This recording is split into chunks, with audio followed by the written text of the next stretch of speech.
Galera, a segunda temporada de House of the Dragon vai ser insana. Se você não leu os livros ou não recorda, eu posso garantir pra vocês que veremos uma trama política tão complexa quanto das primeiras temporadas de GOT, com batalhas ao nível das últimas seasons da série original. Hoje eu vou trazer pra vocês todas as batalhas, das pequenas às grandes, que a gente vai ver aí na próxima temporada da Casa do Dragão. Esse vídeo, pessoal, deu bastante trabalho, muita pesquisa, então por isso eu já peço logo pra vocês não esquecerem de deixar aquele like maroto aí embaixo pra ajudar o canal. E lembrando, né, galera, que vai ter spoiler de Fogo e Sangue e da próxima temporada de House of the Dragon, provavelmente. E sim, tudo que eu vou trazer aqui hoje é baseado no que a gente viu na série até então e especular aí em cima de Fogo e Sangue, que é o livro, pessoal, que a HBO usa como inspiração para adaptação. Eu vou evitar falar quem sobrevive ou morre em cada batalha e vou avisar aí quando tiver um spoiler muito pesado. Então assista aí por sua conta em risco, beleza? Tudo pronto? Então bora pro vídeo.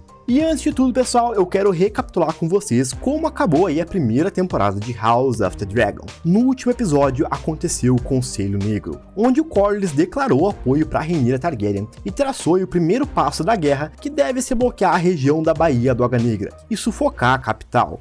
Lord Corlys está navegando rumo a Dragonstone para apoiar sua rainha.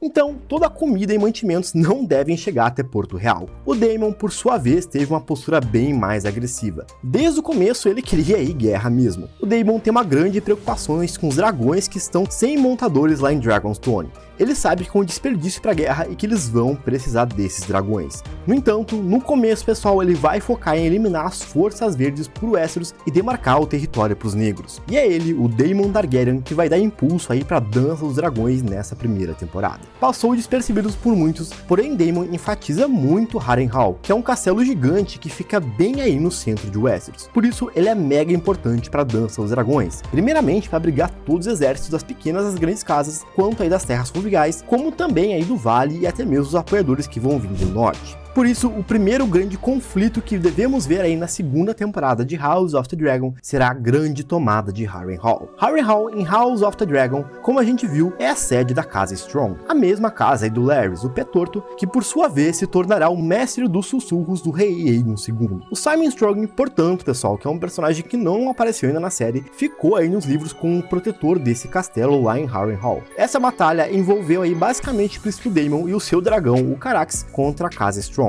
O Daemon não quis nem saber, galera. Ele simplesmente subiu em cima do Caraxes e voou até Harrenhal, até a torre mais alta do castelo, aquela mesma que foi derretida pelo Aegon Conquistador lá nas Guerras da Conquista. E assim como o Aegon, o Daemon simplesmente ameaçou derreter o restante do castelo se o Simon não se rendesse. O Simon sabia que foi exatamente assim que a antiga detentora de Harrenhal, a Casa Hor, foi extinta. E ele não pensou duas vezes e deixou que o príncipe Daemon tomasse o castelo para os negros. O Daemon fez todos os Strong de reféns e aprisionou lá em Harrenhal mesmo, dando assim um grande passo para os negros logo na largada da guerra. A Batalha do Moinho Ardente. A Batalha do Moinho Ardente foi efetivamente a primeira batalha da Dança dos Dragões que teve aí derramamento de sangue e mortes. Com a tomada de Harrenhal, as casas apoiadoras de ambos lados começaram a se movimentar. E existiam aí, pessoal, duas casas bem próximas que já se odiavam há muito tempo. São elas as Casa Bracken e a Casa Blackwood. Lá em House of the Dragon mesmo, a gente viu um pouco da rivalidade entre essas duas casas, disputando aí a mão da princesa Rhaenyra Targaryen. Your day shall be easy. A night safe, under my protection. Protection? The princess has a dragon, you dumb cunt. Bracken! I don't like that one. E obviamente, ao que parece, eles não viam a hora de uma guerra acontecer para finalmente se enfrentarem. Essa batalha contou aí apenas com as casas Blackwood apoiando os negros e a Casa Bracken, apoiadora dos verdes, sem números oficiais de soldados ou cavalos. E só para avisar aqui para vocês, de acordo com os livros, o Lorde da Casa Blackwood na Dança dos Dragões era Saemon Blackwood, que é o mesmo personagem que pediu a mão da princesa Rhaenyra em casamento. Porém, na série, pessoal, ele é chamado de William, da mesma forma que ele luta com outro Bracken que tem um nome diferente. diferente. De qualquer maneira, eu vou chamar eles aqui de acordo com os nomes dos livros, beleza? Então galera, o Salmon, que é o Lorde da Casa Blackwood, envia aí logo no começo da guerra invasores para as terras do Breaking. Os Breaking, por sua vez, revidam marchando seu exército até Heaventree Hall, que é a sede da Casa Blackwood. No entanto, no meio do caminho, os Blackwood surpreendem os Breaking, que estão acampando próximo do Moinho Ardente, e a grande batalha começa. No meio do caos, o fogo é ateado nos campos e o grande moinho começa a pegar fogo, dando esse nome ao conflito. Tanto o Salmon Blackwood quanto o Amos Breaking, o filho do Lord Huffon Breaking, vão com sangue nos olhos para o campo de batalha e os dois se enfrentam num duelo muito cruel. E diferente do duelo que aconteceu lá pela mão da Rhaenyra, o Amos Breaking se dá melhor nessa luta e mata o Salmon num único golpe. No entanto, aparece aí uma grande personagem de House of the Dragon, a Alysanne Blackwood, que foi uma personagem extremamente lendária aí na dança, que vai dar muito o que falar nas próximas temporadas. A Alysanne, pessoal, era destemida, feroz e muito forte. Ela era quase sempre vista em cima de um cavalo e possuía longos cabelos cacheados e escuros, e era conhecida por sua ótima pontaria certeira com seu arco. E é esse arco que acaba matando aí o Lord Amos Breaking, deixando aí as duas casas sem os seus grandes líderes. A Alysanne vai continuar sendo muito importante na guerra, principalmente lá no norte, onde ela vai ser uma fiel aliada à futura esposa do Lord Craig Stark, aquele que o Jace foi lá encontrar no norte no final da primeira temporada. Então, pessoal, pode aguardar mais dela. A tomada de Stone Red. Com isso, pessoal, começa o terceiro grande conflito da Dança dos Dragões, a tomada de Stone Red, que nada mais é que o castelo da Casa Breaking. O Lorde da Casa Breaking, o Huffon Breaking, permaneceu em Stonehead durante todo esse conflito. Lembrando, pessoal, que o Huffon apareceu em House of the Dragon, interpretado pelo ator Chris David Storer. Um bastardo dos Breaking retorna com seus exércitos aí para o castelo. Porém, olhem só quem aparece. Ninguém menos que o Daemon Targaryen com seu dragão Caraxes. Porém, pessoal, o Daemon não vai lá sozinho. Ele reuniu os grandes exércitos da Casa Frey, Darry, Root e Piper. Eles cercaram os exércitos Breaking e o castelo de Stormrage e tomaram aí a fortaleza para os negros. Dessa forma, pessoal, o Daemon eliminou aí todas as forças verdes nas terras fluviais, marcando em mais uma vitória para os negros.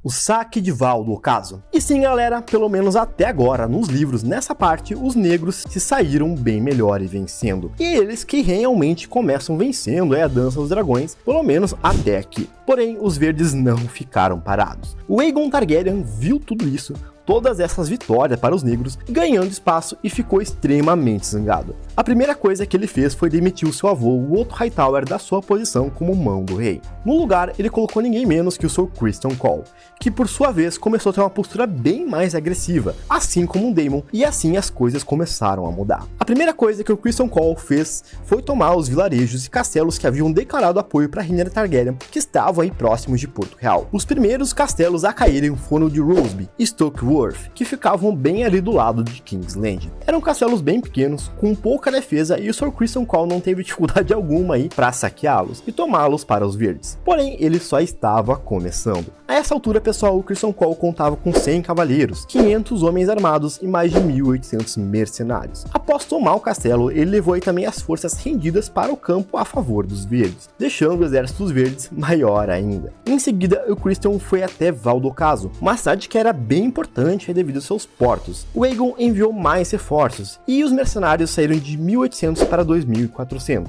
e segundo os livros, os exércitos para 3.000 após a tomada de Roseby. Val do Ocaso, na época, era a sede da Casa Darkling, a mesma do Steffon Darkling, que é aquele cavaleiro da guarda real da Rhaenyra que a gente viu lá no final da primeira temporada. O Lorde era o Lord Gunthor Darkling, que estava em Val do Ocaso naquele momento. O Gunthor estava desprevenido e fez de tudo para proteger o castelo, porém todos seus esforços foram ao chão. Val do Ocaso caiu em poucas horas e no final do dia já estava no poder do Criston Cole e dos verdes. O Gunthor foi decapitado e agora o Criston Cole estava a um passo de cercar a Baía do Água Negra e ter Dragonstone em suas mãos. A sua próxima meta era Pousos das Gralhas, onde acontece uma das batalhas mais épicas e insanas de toda a Dança dos Dragões. Nós não temos uma descrição oficial do castelo de Pousos das Gralhas, mas sabemos, pessoal, que ele era murado e muito forte. O Criston chegou com muita força e com quase nenhuma baixa em Pousos das Gralhas. O Lord Stalton, que era o Lorde aí de Pousos das Gralhas, chegou a fechar os portões. Porém, o Criston não se deteve e queimou todas as vilas, campos, fazendas e florestas em torno do castelo.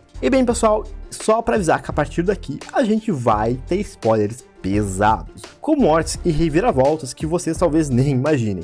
Preparados? Bem, apavorado, o Lord Staunton mandou imediatamente um corvo pedindo ajuda aí pra Rhaenyra Targaryen. O Criston estava devastando o castelo, deixando todos confinados e quase mortos lá dentro, quando de repente aparece ninguém menos que o Rhaenys Targaryen, montada na Rainha Vermelha, a sua dragão Meleys. O Criston já esperava por algum dragão, e por isso ele estava preparado com dezenas de bestas e arqueiros que tentaram derrubar Meleys a todo custo. É claro, né, gurizada, que eles não conseguiram. A Meleys, tendo toda a agilidade, tamanho e força que tem, nem sentiu os ataques. As bestas que conseguiram acertar a dragão simplesmente quebraram-se e despedaçaram que nem palha. A Rhaenys atacou o exército dos verdes com força total e em poucos minutos, milhares de soldados do lado do Aegon haviam virado cinzas. A batalha parecia vencida para Rhaenys e os negros, até que de repente, para usar da Rainha Vermelha, Aegon e Aemond apareceram montados em Sunfyre e Vhagar. E nessa parte, pessoal, eu vou trazer uma parte aí de fogo e sangue, porque essa cena é descrita de uma maneira simplesmente insana nos livros. Os dragões chocaram com violência a 300 metros de altura sobre o campo de batalha. E em meio às bolas de fogo que explodiam e enfureciam com tamanha intensidade, que mais tarde os homens jurariam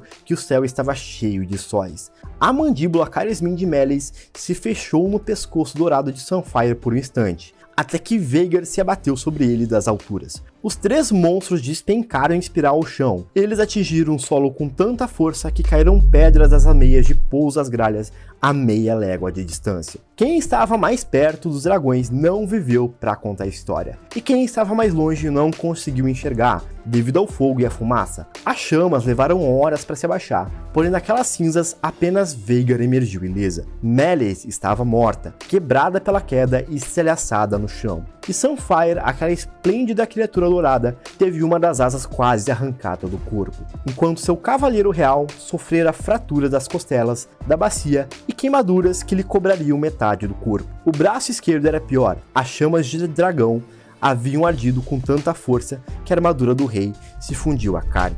No final das contas, gurizada, o Aegon II ficou aí, como vocês viram, extremamente ferido, e os verdes perderam mais de 800 soldados. Eles acabaram sim tomando pouso às gralhas, e levaram a cabeça de Meleys como vitória para a capital. Apesar de conseguir pôs as gralhas, os verdes não tiveram uma real vitória. Sunfyre, como vocês viram, ficou extremamente machucado e detonado por lutar com Meleys. O dragão não conseguia mais voar e permaneceu um longo tempo lá no castelo, devorando todos que tentassem se aproximar. Enquanto a Rhaenys, pessoal, infelizmente ela teve um dos fins mais trágicos de todos os personagens. O corpo dela ficou irreconhecível, e até hoje não se sabe que o corpo que foi encontrado próximo dos dragões era realmente da rainha que nunca foi. Enquanto isso, a cabeça da Meleys foi levada e cortada para a capital, como um troféu de vitória, numa das cenas aí mais impactantes e tristes dos livros. E, enfim, pessoal, essas foram as maiores batalhas que a gente deve ver aí na próxima temporada de House of the Dragon. Vai ter bastante vídeo no canal aí falando sobre a próxima temporada, então ativa o sininho para não perder nada aqui do Voo do Dragão. Por hoje era isso, galera. Valeu